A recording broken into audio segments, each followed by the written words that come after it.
What happens when a group of paranormal investigators start a conversation? You get Ghost to the Coast Paranormal, the podcast. Tales of the dead, the bizarre, and all things supernatural. Join us now as we discuss Krampus. Ooh.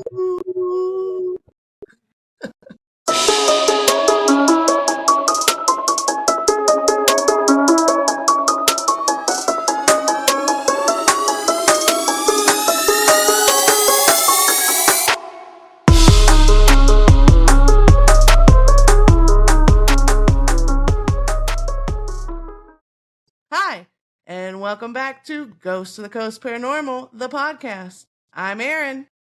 I'm Linnea. And I'm Krampus. Krampus.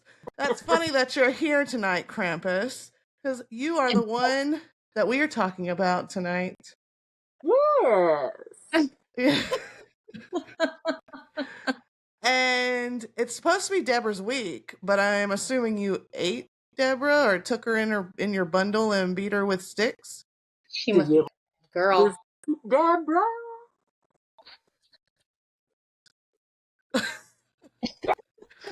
Oh gosh.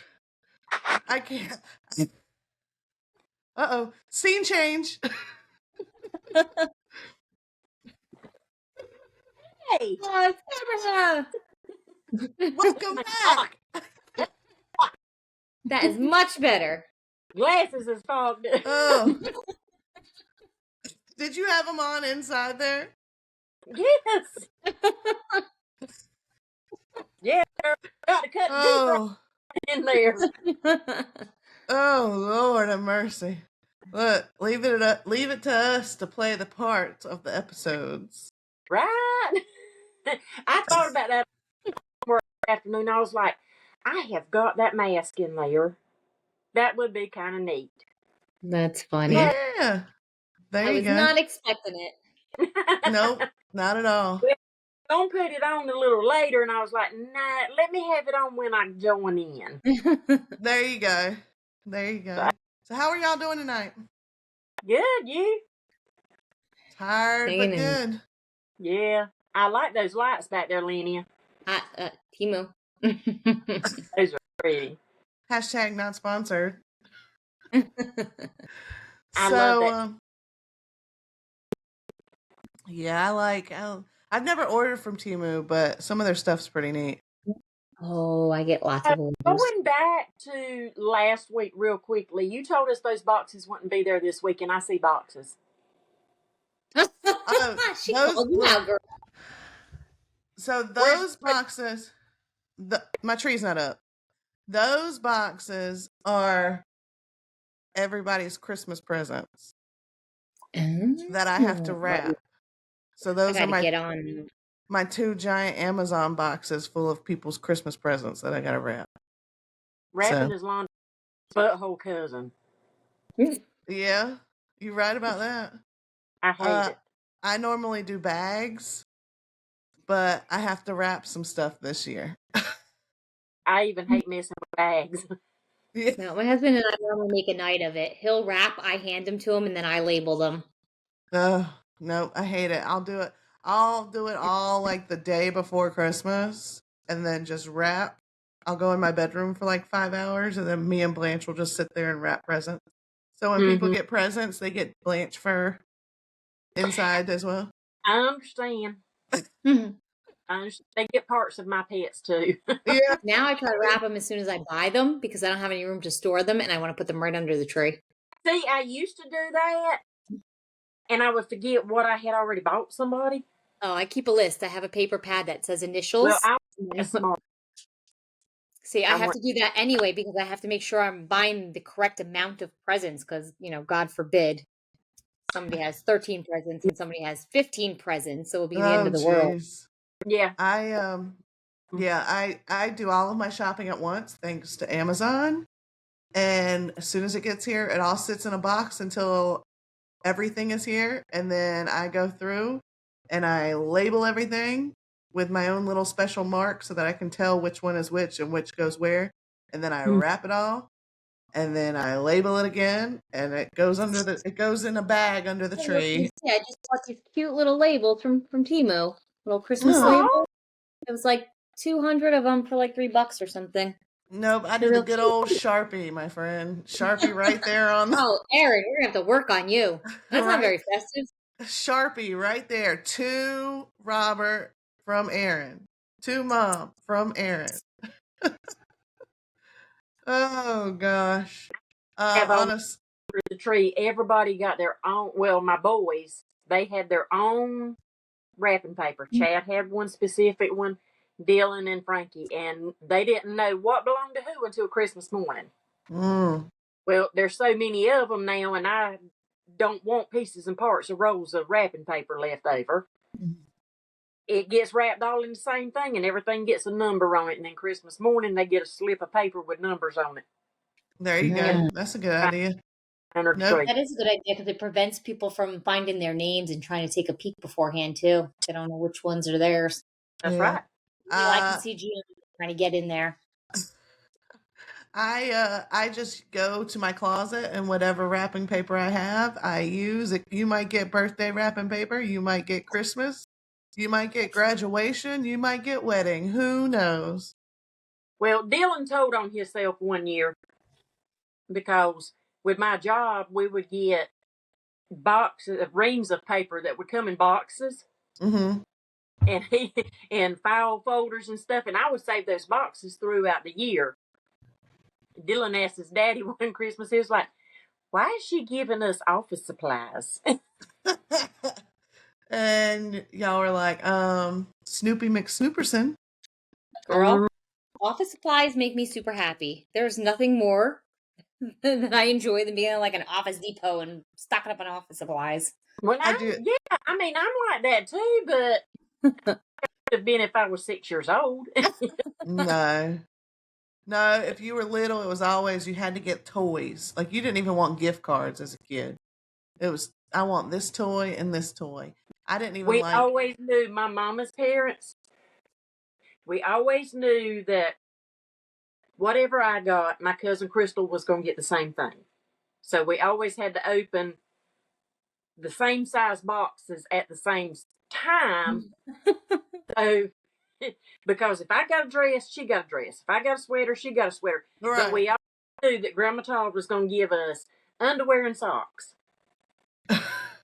So you hold out all year.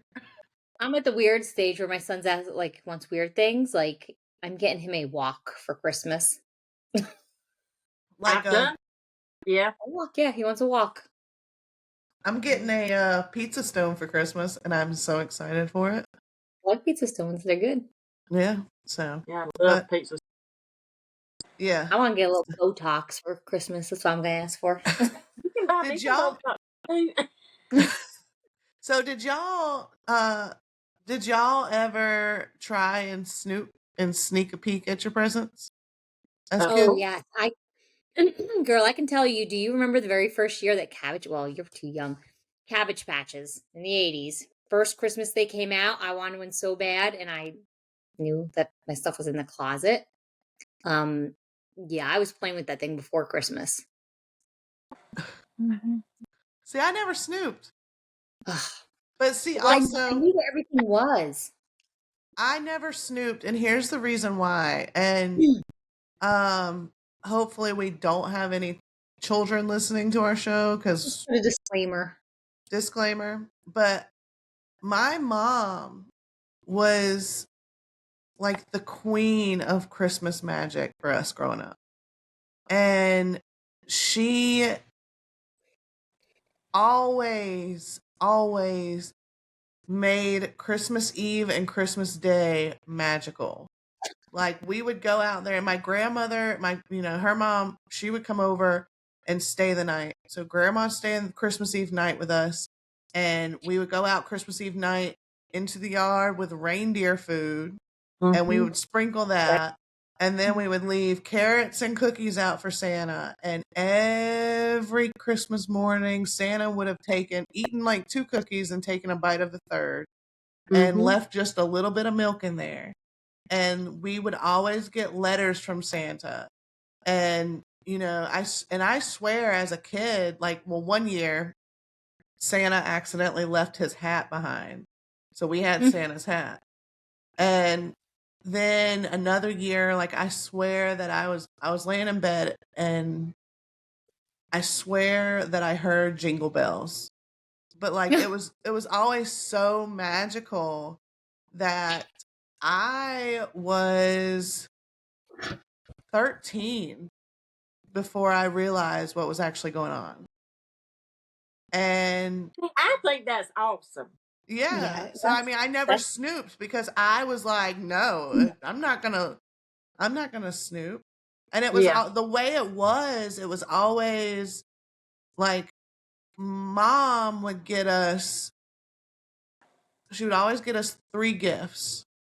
She would get us something we could use, something we needed, and then something that we wanted. And Santa would bring some of the bigger stuff because I knew as a kid, like I didn't know to the extent of it, but I'm like, there's no way that mom, you know, we won't rich.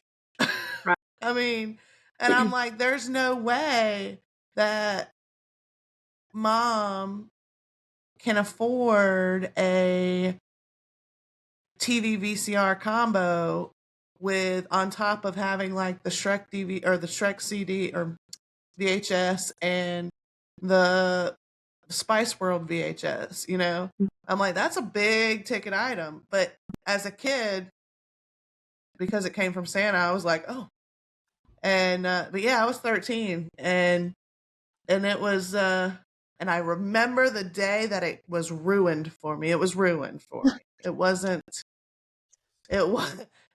like, oh, yeah. But no, it was straight up ruined for me. It was devastating to me. I don't remember. Like, so I go really big. I go above and beyond for my kids, even now at 18 and 19, because my Christmases, I think, stopped when I was like 11 because my mother left and it was just me and my father. And my father was like an on the road truck driver. And it got to the point where like he wasn't around. He would give me $200. I would walk to the mall. I would do my own shopping. I'd go home. I'd wrap my own presents and I would put them under the tree. Yeah. So I like really go a little bit too crazy probably with my kids, but overcompensating. Like, I remember it was ruined for me on Christmas Day, like not even like leading up to Christmas or, you know, that whole year before Christmas. It was Christmas Day for me. I literally really, I went to bed Christmas Eve and I was 13-year-old me. I was so excited. I was like, I wonder what Santa's gonna bring. And I wake up the next day and I remember like sending off my list at 13. And I woke up the next day. I was living with my dad at the time and I remember I was 12 or 13 and cuz I was in middle school. And I remember going to bed Christmas Eve and I was so excited. I was like, "Oh, I wonder what Santa's going to bring."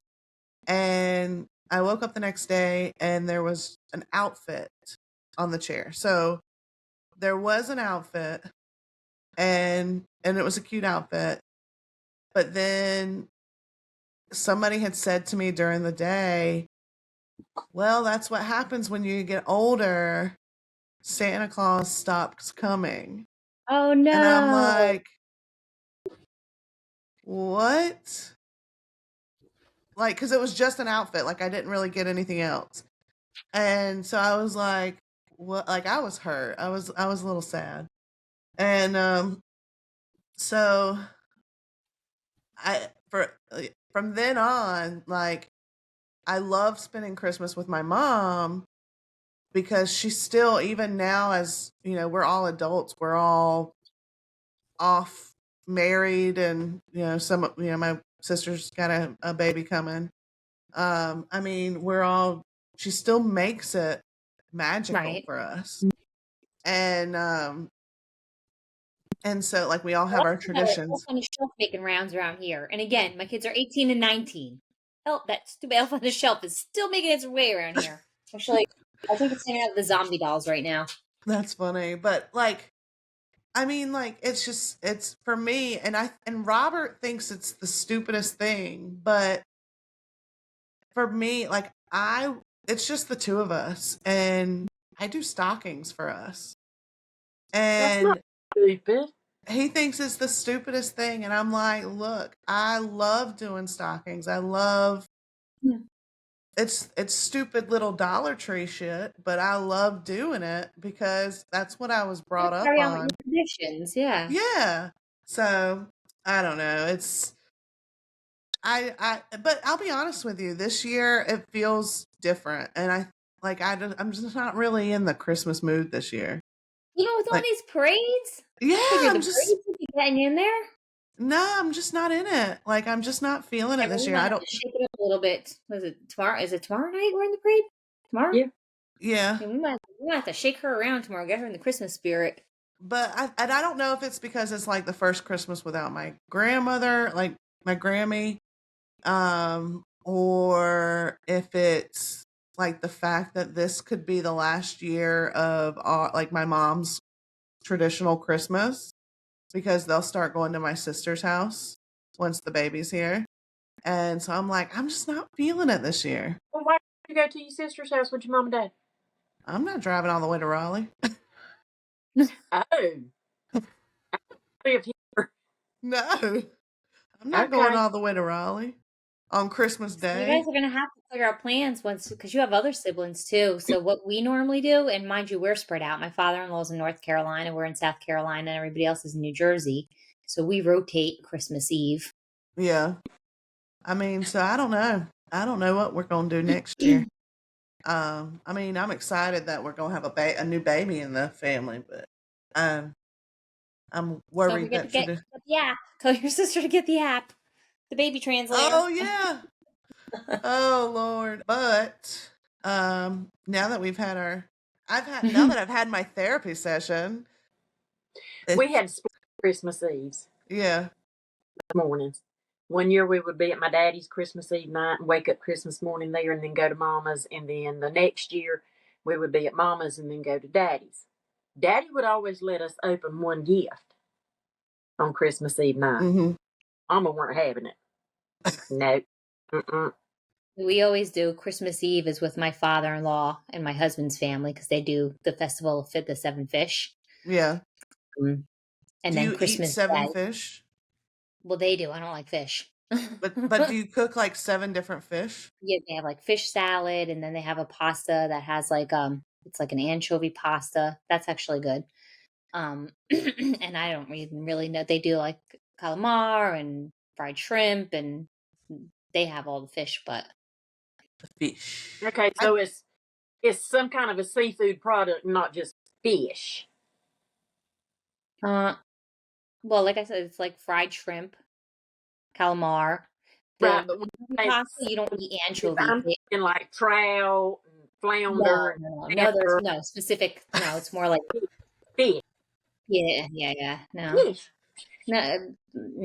no, some squid going on, some stuffed squid. I don't know. I do like calamari though. I Fried calamari. Yeah, like fried none of it. calamari. Weird. The anchovy pasta, it's like they get, it's like the big round loaf of bread and they break it into little crumbs and they kind of let it get stale. And then you know, the cans of the anchovies are real soft and you kind of mush them up until it's like a paste. You mix them with the breadcrumbs. It's just like a salty breadcrumb mixed with olive oil. Look at the faces. That's the only thing that Look, you had me until you said mix it up and paste.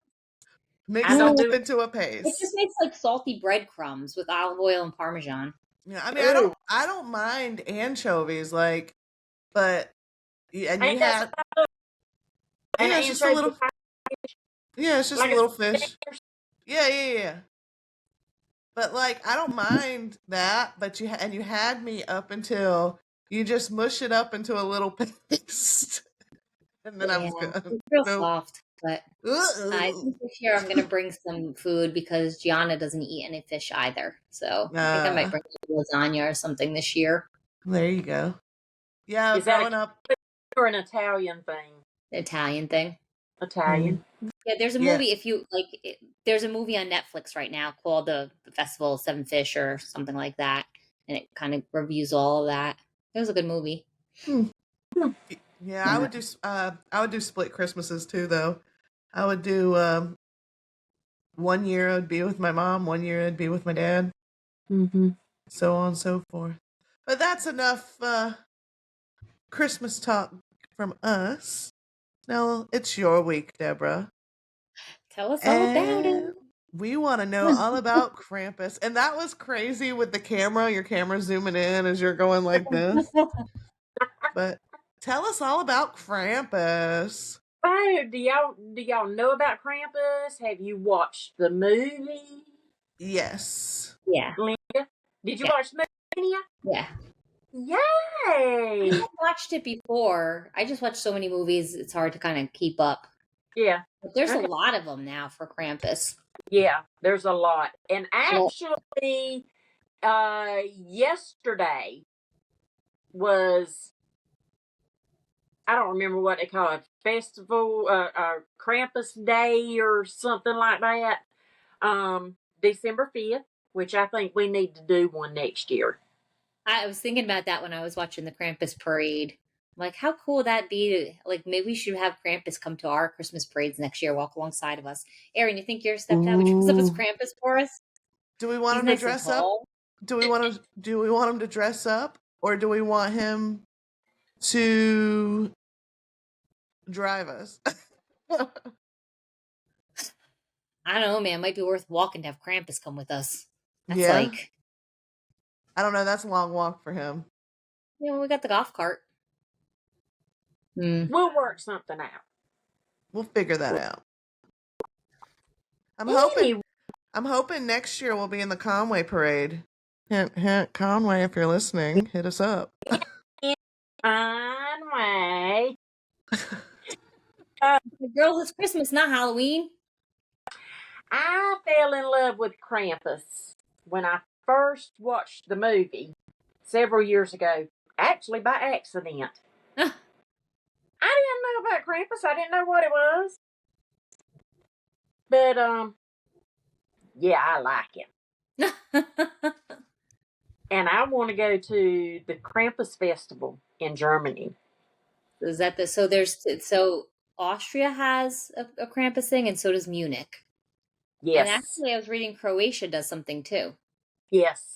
Yes. We could go for like 2 weeks. We could go for like 2 weeks and then investigate while we're there as well.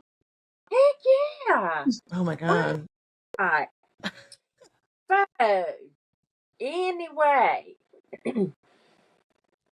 I'm starting a story. Go for it, girl. A mangled, deranged face with bloodshot eyes tops a furry black body. I can't read. Giant horns curl up from his head, displaying his half-goat, half-demon lineage. Sounds like some people in my family. Behind this terror, a dozen more stomp through the snow of the streets of Linz, Austria, among a din of cowbell jangles.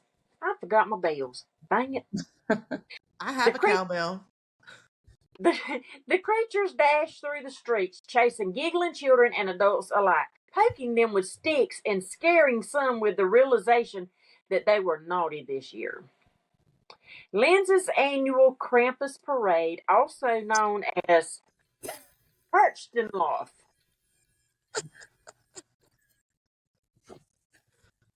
You said also known as what?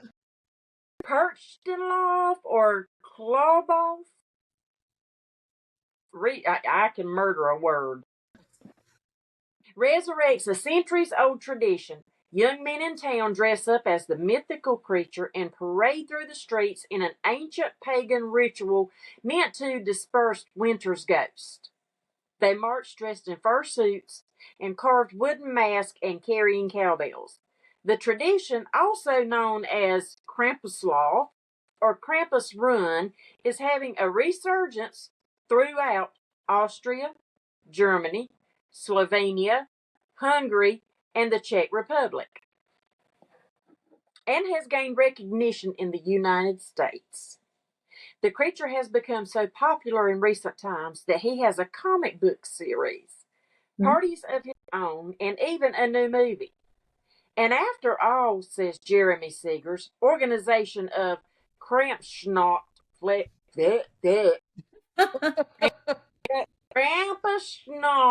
Festival being held for the first time in Orlando, Florida. Why watch out when Santa Claus comes to town? Because Krampus is coming to get you. Mm-hmm.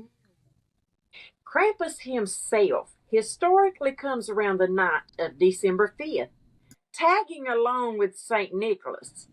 He visits houses all night with his saintly pal, while St. Nick is on hand to put candy in the shoes of good kids and birch twigs in the shoes of the bad. Krampus's particular specialty is punishing naughty children. See, I told y'all I could be Krampus. Legend has it that throughout the Christmas season, misbehaved kids are beaten with birch branches or can disappear, stuffed into Krampus's sack and hauled off to his lair to be tortured or eaten. The Krampus is the yin to St. Nick's yang, Seegers tells the Smithsonian.com. You have the saint, you have the devil. It taps into a subconscious macabre desire that a lot of people have that is the opposite of the saccharine Christmas a lot of us grew up with. Krampus's roots have nothing to do with Christmas. Instead, they date back to pre-Germanic paganism in the region. His name originates with the German Krampen, which means claw, and tradition has it that he is the son of the Norse god of the underworld, Hel. During the 12th century, the Catholic Church attempted to banish Krampus celebrations because of his resemblance to the devil. More eradication attempts followed in 1934 at the hands of Austria's conservative Christian Social Party, but none of it held, and Krampus emerged as a much feared and beloved holiday force. Krampus is actually a horned, I'm fixing to butcher this, anthropomorphic. Did I say that right? Anthropomorphic? Anthropomorphic. Yeah. Anyway, he's a central figure in Central and Eastern Alpine folklore of Europe who, during the Advent season, scares children who have misbehaved. The origin of the figure is unclear. Some folklorists and anthropologists have postulated that it may have pre-Christian origins in traditional parades and in such events as the Krampuslauf. It's a good thing I'm not German. Ich bin ein Mädchen. Huh? But ich bin ein Mädchen. It's the only thing I know in German. I'm a girl. Yeah. Woo! Child. The figure has been imported into American pop culture and has appeared in movies, TV, and video games.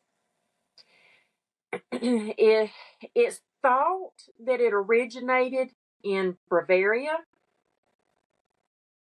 Krampen meaning dead, rotten, or from the German Krampen meaning claw.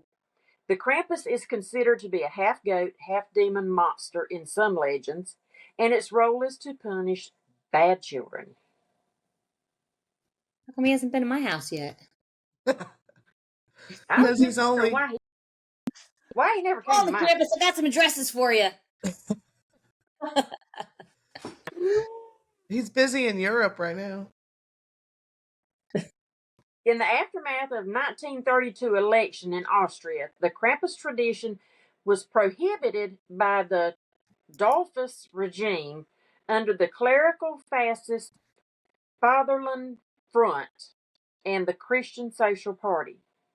In the 1950s, the government distributed pamphlets titled Krampus is an Evil Man for fear that encounters with Krampus might damage children's mental health. It might do more than that. They're soft. Youngins now are soft.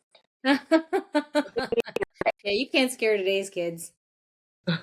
Towards the end of the century, a popular resurgence of Krampus celebrations occurred and continues today. The Krampus tradition is being revived in Bavaria as well, along with a local artistic tradition of hand-carved wooden masks. Don't know about that. Mm-hmm. In 2019, there were reports of drunken or disorderly conduct by masked Krampuses in some Austrian towns. Well, now, who'd have thought that?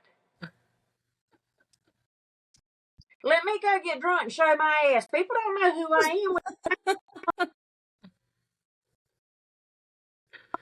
Although Krampus appears in many variations, most share some common physical characteristics.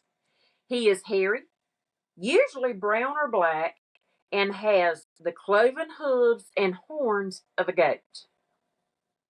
His long pointed tongue lolls out, and he has fangs. Krampus carries chains, thought to symbolize the binding of the devil by the Christian church.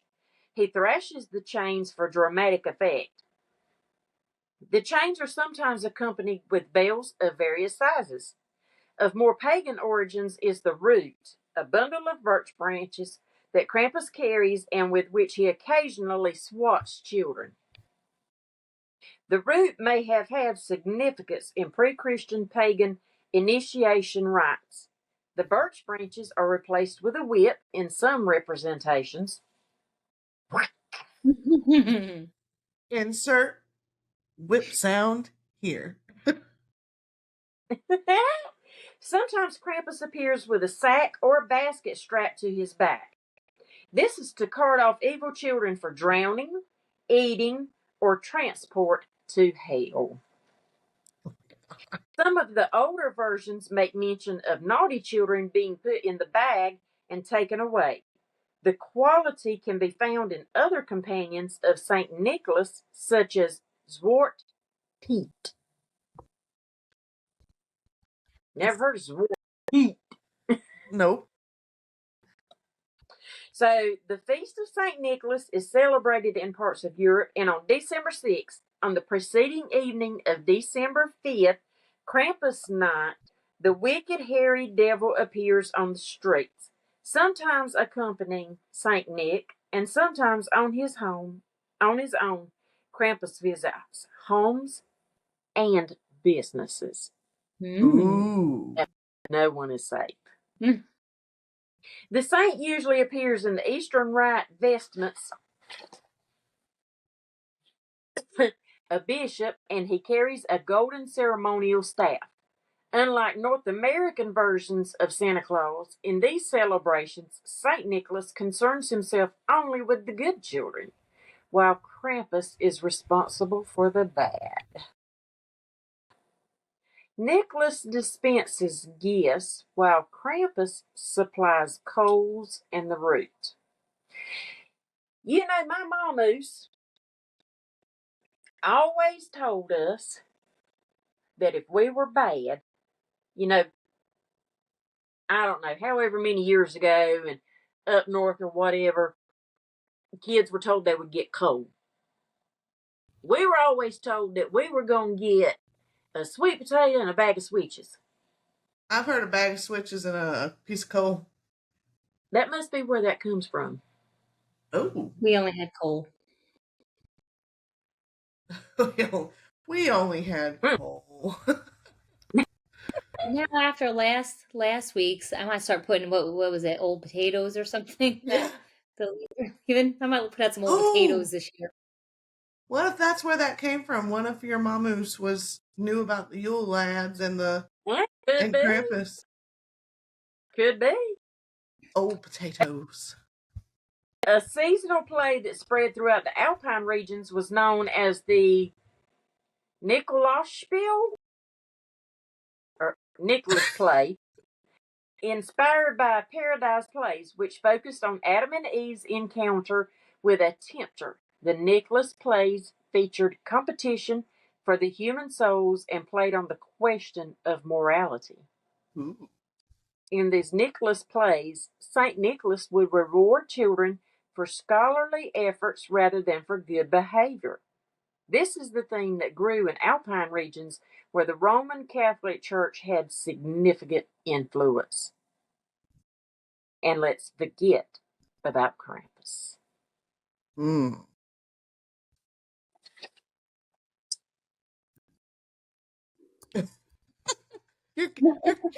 Your camera is still tripping me out. It's perfect for this episode, though. Oh, I would not want to. For those who can't see why we're laughing, Deborah has a Krampus mask. Yes. I would not want to come across Krampus any time of the year at all. No. But now, also, I would participate in Krampus Festival and do heck all yeah. kinds of stuff, but I don't make Krampus. That looks like a lot of fun. So let me ask y'all this, because it was part of a pagan beliefs, right? Mm-hmm. And so we know that the pagans were very ritualistic. That being said, do you think that Krampus is a real entity?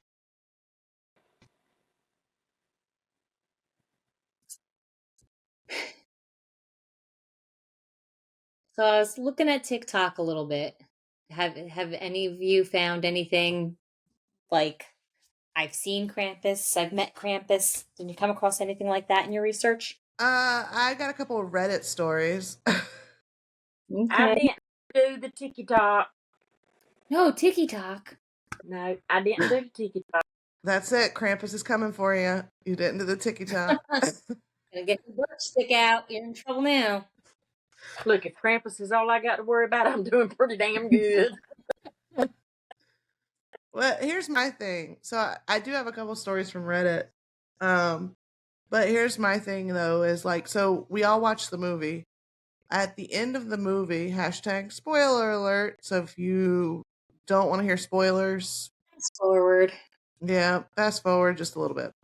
So at the end of the movie, we know that they all go with, like, Krampus takes them all, right? So then they're put in like this, is it a snow globe that they're put in? And they're like put on a shelf in like Krampus's lair. But like, so they're like, Krampus is supposed to take them to hell, but they didn't actually, they're not, like, they didn't get beaten, they didn't get killed. Because they gotta leave it for movie number 2, girl. They gotta put him there so that he can whip them out, and because it says he can torture them or eat them. So that's like his placeholder, because they have to be tortured yet. He's like, yep, there you go, right there. there. You gotta queue up for number 2. But here's the thing, though, too. Not like, yes, some of the characters were just straight up assholes, but like, not all of them were. Like, I felt bad for the little boy. I didn't think he deserved to go to Krampus's lair. The good little boy, the one who lived in the house. Yeah, or the grandmother. I think, was it the grandmother? It's been a minute. She tells you that they're coming for, the grandmother tells you that he's coming for all of them, that it was their fault, right? She tells her little story by the fireplace. So then does Krampus, like, say Krampus descends upon a household, does he descend upon the whole household, or just like Gianna? Like, would he take all of y'all or just Gianna? Well, in this case, he took all of them. 2 family lines, the sister's family and I like the brother. Throw kids at him. What's that? Moral of the story: don't be an asshole. There you go. Yeah, but if you're surrounded by assholes, you still might get it. Just leave the house. Yeah, but the daughter left the house, and she's the first one to go. I tell my kids all the time, don't make stupid decisions. Yeah. Just be smart. Be smart and don't be an asshole. Oh, gosh. That's hard. That's hard. It is hard. Especially being an asshole. Look, especially in today's world, it is hard not to be an asshole. I know, especially if you're driving down the road, you're feeling okay, all of a sudden they're cutting you off now, you got road rage, you're cursing, you're yelling. Don't get me. We were talking about that all the time. My husband was saying something about like advertising your business on your car, something. I said I would never do that because and here I am with the Ghost of the Coast Paranormal. And I don't need anybody knowing who I am. Here I am with the Ghost of the Coast Paranormal sticker, big right across the back of my car. Nice. I drive a vehicle with my name plastered all over the side of it on both sides. So it took a lot of restraint, biting my tongue, biting my lip, beating the steering wheel, cussing under my breath, to just smiling. I don't play nice when somebody does something wrong on the road, so I'm not advertising who I am at all. Yeah. Not to mention, there's just creepers out there. Tell me about it. Yeah. Oh, gosh. Yeah. So what'd you find? I got a couple stories from Reddit. One of them I don't think is real because there's a couple of them that I don't think are real because they come from the No Sleep page, which is a page that is specifically short horror stories. But I do have one that is from another subreddit called Darkness Prevails. And it is from the user, and I'm going to try and see it because I hate how Reddit does like the black on the white. Yeah. And so it makes it difficult to see. But the user's name is Bugs Dare Nick. Okay. Yeah. So this is called My Krampus Encounter. It was Christmas of 2014, and it was the night of Christmas Eve. During this time, me, my dad, and my mama's boyfriend. So there are people. There's Southern folks with the mamaw. Me, my dad, my mama's boyfriend wouldn't celebrate like your average normal family. We would usually just get stoned and drunk off of dad's cannabis and or my mama's boyfriend John's Happy Jack, as he'd call it. So there's some booze involved. Now I know what you will say. We're probably all tripping off whatever was in the weed or what was drunk or was just too drunk. And I assure you that's not the case. For anyone that smokes, smokes out there, y'all know what it's like to be stoned off your ass. You don't hallucinate. Trust me. As for the homemade alcohol, aka the shine, good old hooch. As for the homemade alcohol, it was just some average homemade wine. So it was some mead. Also, I'd like you to keep in mind, I was only 14, so don't judge. No one's perfect. No. My mom, mama, and little brother had already turned in for the night, leaving the three of us guys sitting around the fireplace in the living room. Now, where I lived back then, you could just visualize a normal suburban kind of style neighborhood and guess what the setting of the story takes place. One thing I can say though is that it wasn't exactly a cul-de-sac. I'm assuming he meant cul-de-sac. Yeah, that's that. But back to the matter at hand. Here we were all sitting by the fireplace, and all of a sudden we hear a loud bang against our ceiling, right above where we were sitting. We all looked up and then looked at each other, as if we were asking one another if we had heard the same thing or not. being the smart ass that John is, he said, "Hey guys, I think Jeepers Creepers is coming for us." We all laugh and then return to doing what we were doing just before, as if nothing happened. After a while of sitting in the exact spot right in front of the blazing fire, my face couldn't bear it anymore, so I decided to sit down on the couch that was right beside the huge living room window. For some reason, I had the sudden urge to look outside. Today, I regret it still, and probably always will. I saw thick blankets of snow, a random snowman in our front yard, and in front of it was a very tall shaped figure.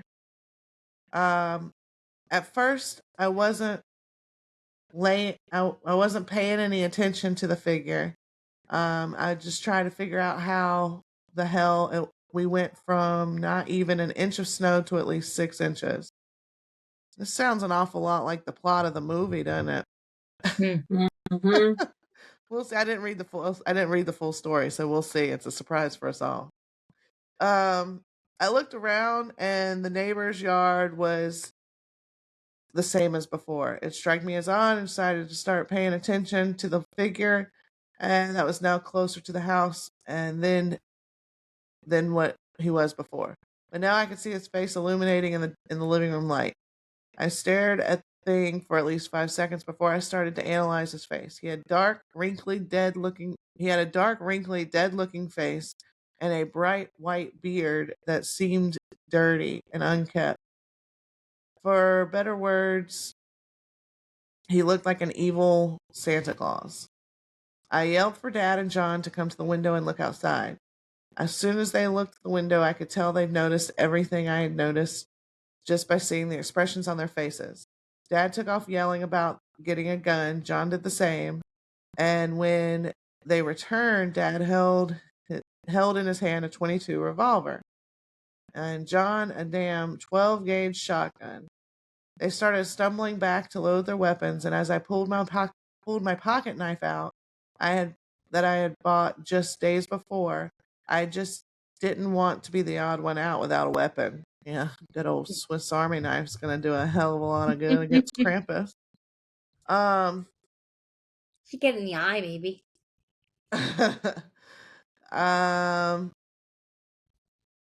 Didn't want to be the odd man out. As I whipped out the blade and looked back up, it was gone. Dad was lost and asked me why I wasn't keeping an eye on the damn thing. Or Dad was something. It's very poorly written.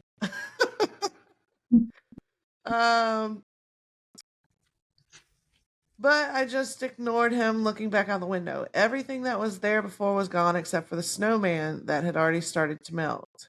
But I noticed a stick jabbed out of the side of the snowman's head, and attached to it was a piece of paper.